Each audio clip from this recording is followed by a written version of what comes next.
दर्शन असेल, शिवभोजन थाळी, आनंदाचा शिधा, लाडका भाऊ अशा अनेक योजना बंद करायचा निर्णय सरकारने घेतलेला आहे. पण तेही त्या सरकारचे एक भाग आहेत ना. लाडका भाऊ असेल, आनंदाचा शिधा असेल, इतर काही आपण योजनांची नावं सांगितली. हे एकच सरकार होतं ना त्यावेळेला. आणि एकनाथ शिंदे यांनी मुख्यमंत्री म्हणून ज्या योजना सुरू केल्या त्या सरकारमध्ये देवेंद्र फडणवीस होते. आणि आता देवेंद्र फडणवीस या योजना बंद करतायत मुख्यमंत्री म्हणून. त्या सरकारमध्ये एकनाथ शिंदे आहेत.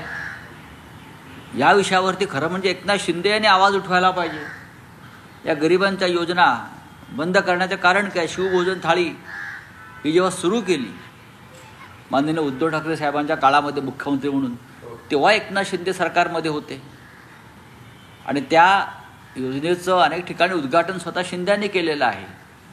तर ह्याच्यावरती सरकारमधल्या लोकांनी देवेंद्र फडणवीस मुख्यमंत्र्यांना प्रश्न विचारले पाहिजेत, जायला पाहिजे. गरिबांच्या योजना का बंद होतात आणि अडाणीच्या योजना का चालू राहतात या पाहायला पाहिजे त्यांनी. मुख्यमंत्री डबल इंजिनचं सरकार आहे असं म्हणतात. राज्यामध्ये आणि केंद्रामध्ये डबल इंजिनचं सरकार, ट्रिपल इंजिनचं सरकार आहे म्हणतात. पण काल ज्या पद्धतीनं सोयाबीनच्या प्रश्नावरती केंद्र सरकारने म्हटलं की 24 दिवसाची मुदत देण्यात येईल आणि राज्य सरकार म्हणतं की आम्हाला कुठलीच मुदत नाहीये. काय सुरू आहे? नाही, या दोन सरकारमध्ये शेतकऱ्यांच्या विषयी कोणत्याही भावना किंवा संवेदना राहिलेल्या नाही. कालसुद्धा मी बजेटवर बोलताना आम्हाला असं वाटलं, मी त्यांना सांगितलं की तुम्ही MSP वरती काहीतरी योजना आणा, मिनिमम सपोर्ट प्राईस. तुम्ही त्याच्यावर कोणती योजना आखली नाही. शेतकऱ्यांचं इन्कम डबल करावं अशी तुमची भूमिका होती. त्याच्यावर तुमच्याकडे कोणत्याही ठोस योजना नाहीत. शेतकऱ्यांचा कापूस, सोयाबीन, बरं का, या संदर्भात तुमच्याकडे काही ठोस योजना नाहीत. महाराष्ट्रातला सोयाबीन उत्पादक शेतकरी हवालदिल आहे. पण या राज्याचं सरकार जे आहे फडणवीसांचं, त्यांना शेतकऱ्यांविषयी कोणतीही आस्था राहिलेली नाही. याला जोडून प्रश्न असा आहे, FRP वरनं केंद्र राज्य सरकारला हायकोर्टानं फटकारलेला आहे. सर, सरकार बदललं की निर्णय कसे बदलतात असं म्हटलेलं आहे. कारण FRP देण्याची जी भूमिका आहे ती सरकारनं बदलली. सरकारचा निर्णय हा सरकारचा निर्णय असतो, एखाद्या पक्षाचा नसतो. आणि बहुमतातलं सरकार ते निर्णय घेत असतं. जेव्हा तो निर्णय घेतला जातो तेव्हा ते बहुमतातलं सरकार असतं. आणि संविधानानुसार निर्माण झालेलं सरकारने घेतलेले निर्णय नवीन येणारं सरकार बदलतं, ही अत्यंत चुकीची गोष्ट आहे. आणि हायकोर्टाची भूमिका योग्य आहे, पण हायकोर्टाला विचारतंय कोण?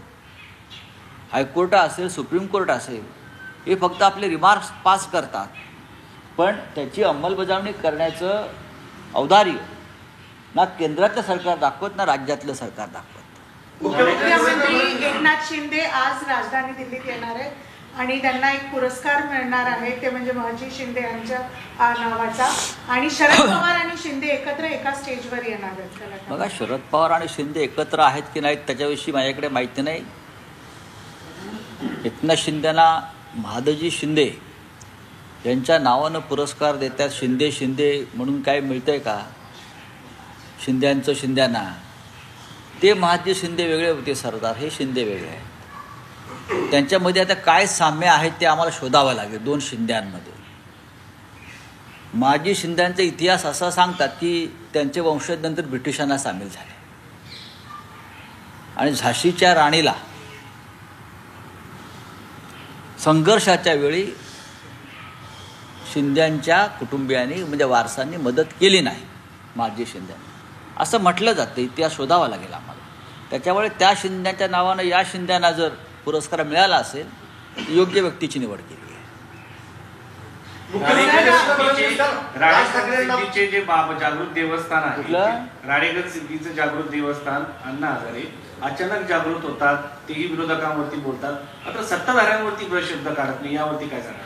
नाही, मला वाटतं कालच्या आमच्या अग्रलेखातच हा विषय मी मांडलेला आहे. अण्णा हजारे यांना महात्मा करण्याचं काम त्या काळामध्ये केजरीवाल, मनीष सिसोदिया यांनी केलं. नाहीतर अण्णा हजारेंनी दिल्ली कधी पाहिली असते? रामलीला मैदान, जंतर मंतर रोड कधी पाहिला असतं? त्यांनी जो काय त्यावेळच्या आंदोलनाला जो काय आवाका दिला त्यामुळे अण्णा हजारे हे देशाला माहीत झाले. नंतर ते राळेगणचेच दैवत होतं.